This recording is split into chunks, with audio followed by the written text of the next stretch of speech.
Question 1. This is 95.1, homework 95.1. Question 1.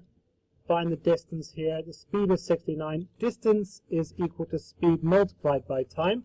But we need to have them in the same units. So I've got here the distance equals 69 times by my distance. Now my distance is 20 minutes, but I've got to change that into hours. So in terms of hours, that's 1/3 of an hour. So I'm multiplying those two things together, 69 times by 1/3. So my distance is going to be 23 kilometers. Question 2. Again, I'm going to change this in. I'm going to work in fractions. It's going to be easier to do that than decimals. If I was working in decimals, I'd probably end up using a calculator. But I don't need to if I'm working in fractions.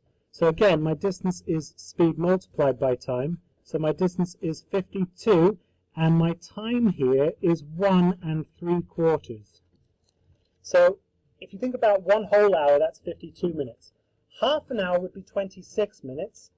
A quarter of an hour would be 13 minutes.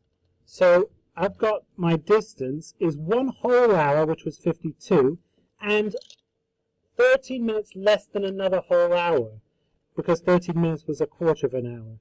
So that's 42, that's 39 extra minutes. So when we add those two things together, the whole hour and 3/4 of the hour, we get to 91 kilometers. Factorizing, this one here, we're looking, this is a skill we've recently been working on.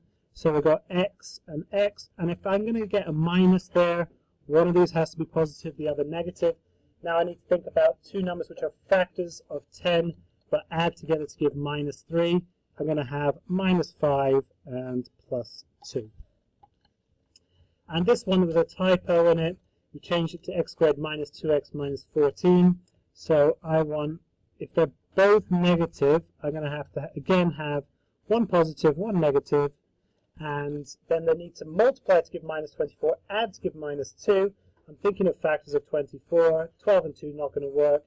8 and 3 not going to work. 6 and 4 will work. I must have -6 and +4 to make that work. Question 5, expanding and simplifying. We got x squared plus 4x plus 2x plus 8, which is the same as x squared plus 6x plus 8. This one is a bit naughty. You don't often see this, but we're going to do the same FOIL method. Just going to be really careful with it. So x times x squared is x cubed. The first is x cubed. Outer, x times by 7 is plus 7x. Inner, -3 times by x squared is minus 3x squared. And then my last, -3 times by plus 7 is -21. Now there's not much simplifying it.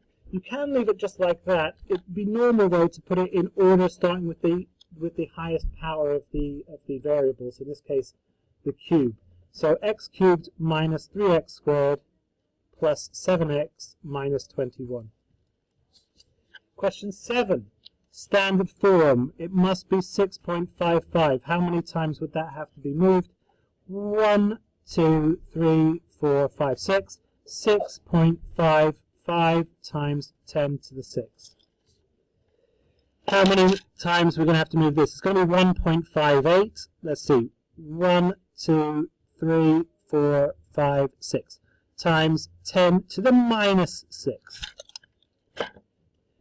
Right, next one. We want to rearrange this. We want to get it into the form y equals mx plus c, because we know that the coefficient of x here is the gradient. So we want to get it into that form. It's not in that form at the moment.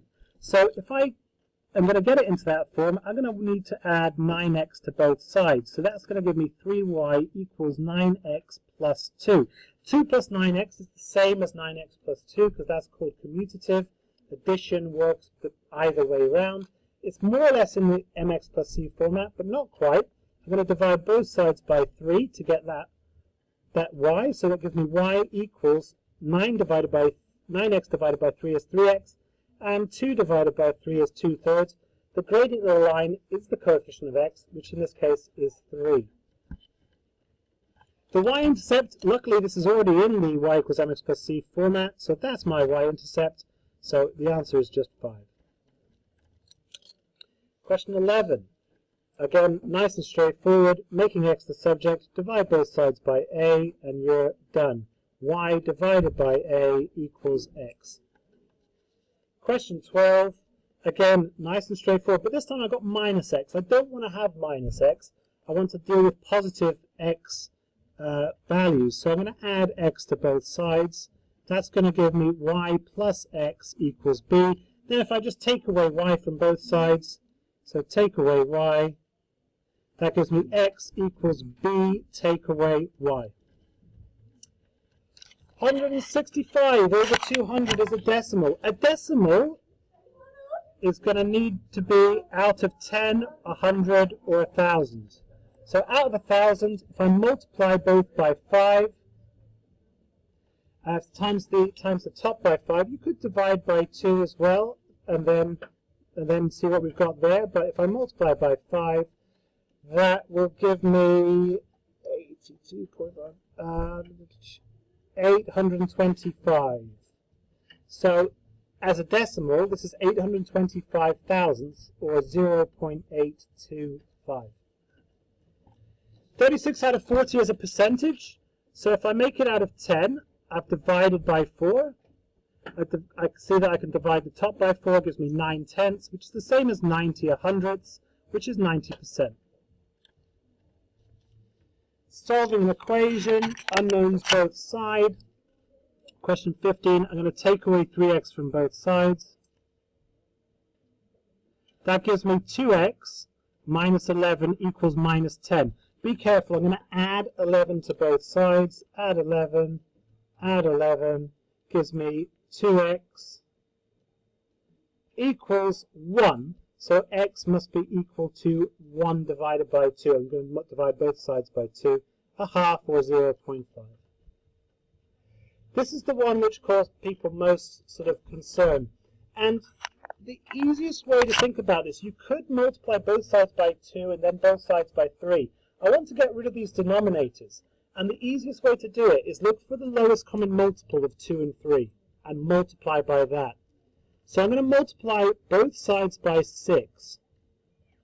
That's going to get rid of all the denominators in one go.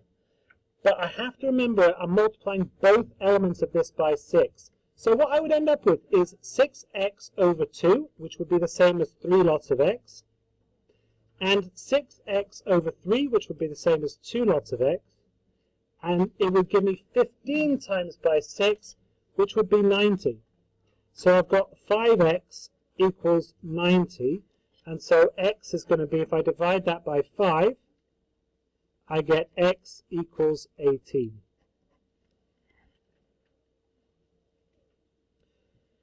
These types of questions, make sure you're showing you're working out and understanding what you're doing. Do watch the video again, because it will be hard for you to do without, I think, for a lot of you. Right, question 17.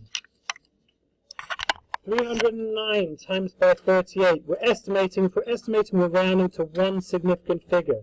To one significant figure, that's 300. To one significant figure, that one's 40. So we get 1, 2, 0, 0, 0, 12,000. Again, rounding to one significant figure, this one would be 400. This one would be 40. Dividing by one significant figure, this would be 10. So what we have is 440 divided by 10, which is the same as 44. Now, this is called a geometric sequence, and to go from one term to the next, we have to multiply by something called the common ratio. We're seeing what we have to multiply by to go from one term to the next. And in this case, it's 6.